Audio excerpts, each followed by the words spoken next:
It's me, Train Station 448. I have semi-better camera quality because I'm not filming on my Chromebook for once. And this episode, we'll be reviewing the Tiger 1. So, let's get into this. Oh, but another thing, I decided to make this a double episode. We'll also be reviewing the BT-7 light infantry tank. So let's begin with the Tiger. So, brief history. The Tiger tank was a German heavy tank from World War II, in service from 1942 to 45. It had around 1,200 built and was quite heavy, weighing around 54 tons. Its main armament, the main gun, which on my model can go up and down, but if you play with it too much it can come out, and it kind of has a breach. And that is the 8.8 centimeter KWK-36 gun, anti-tank gun for the Pack 36. It also has a MG34 in the hull, right there. Driver's ports, shovel just in case you need to dig it out of mud, and it also has spare track links on the front and on the turret. The turret can spin around, and it's not supposed to go this fast, it would really be like this. It has 3 hatches. One of them can open, and that is the hatch for the commander. That can go up and down as well. It also has a port here for a MG34, another one. So that can go on there. Just move that away.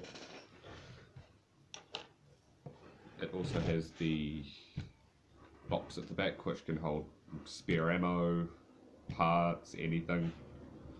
It also has the slanted back with the 2 exhaust pipes there and there, and these things, I'm not sure what those are, must be fuel caps or something. And, well, this is a fuel cap, this little stud there. It also has the radiator, engine grills, slanted front armour. It was a very boxy tank designed in 1938, between 38 and 41, by the Henschel company. Brief history and tangent. So when it was being designed, there were 2 companies, Porsche and Henschel. This is the Henschel design, which was the one that was mainly used throughout the war. The other one was the Porsche design. Now Porsche or Porsche mainly are known for building cars. During World War II they also built tanks. And the Porsche design, let's just say it was so bad that when it drove out of the factory it broke down. But anyway, back to this build. Now I'm not actually finished yet because I haven't finished putting the wheels on this side, but I have finished putting them on this side, and it doesn't have suspension unlike a few of my other tanks, and the next tank should have suspension but it doesn't either. It also has the Wehrmacht insignia on both sides and a slightly slanted fender and slightly slanted fenders. You can take the box up the back off, but it doesn't look that good. And you can also take the main gun out if you want.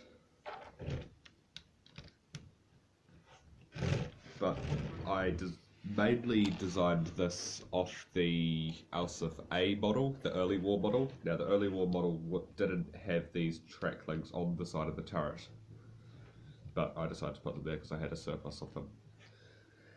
So yeah, that is the Tiger tank. And now let's move on to a Soviet design, the BT-7.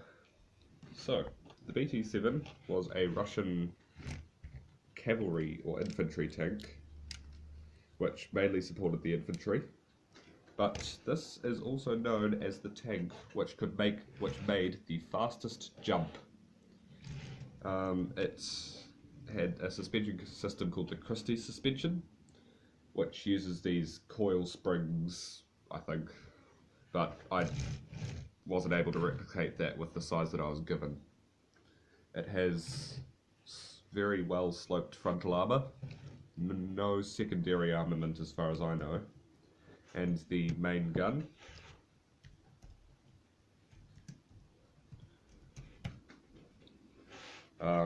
The engine at the back, radiator, exhaust pipes, these two little things here. But another cool thing about this is that you could take the tracks off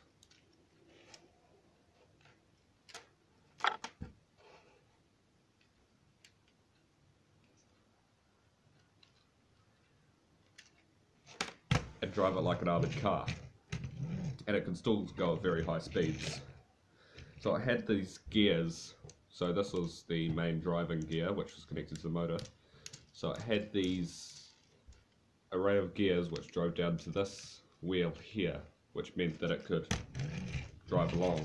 The guy that designed it, J. Walter Christie, was an American, and the American army didn't think that they'd need these cavalry tanks, but the Soviet Union were like, yeah, we could use these. So they built them upwards of, how many? Thousands, as far as I know, like the Soviets did with most things. But the tank was intended to be used in a role where it would thrust and attack, not in a defensive purpose like it was thrusted into. 2,000 built, 2,000 to 5,000. And the turret, I wasn't able to put a hatch in it, and I wasn't able to make the gun go up and down because I wanted to keep the shape of the turret. But yeah, it's a pretty cool little model. It's got the fenders and these track links. They're pretty easy to put back on if you want to put them back on. You just lift that up, wrap it around the back drive sprocket, then around the front sprocket,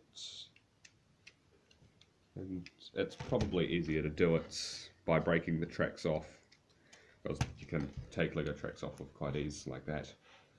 But yeah, that is the BT-7 light tank and the Tiger 1 heavy tank. Thank you guys for watching, and I will see you in the next video. And the next video I will be doing a very special video. The Bob Simple tank and the Caterpillar D2 tractor tank. But yeah, thanks for watching. Check me out on Instagram at transstation448, and I will see you on the next episode. Bye!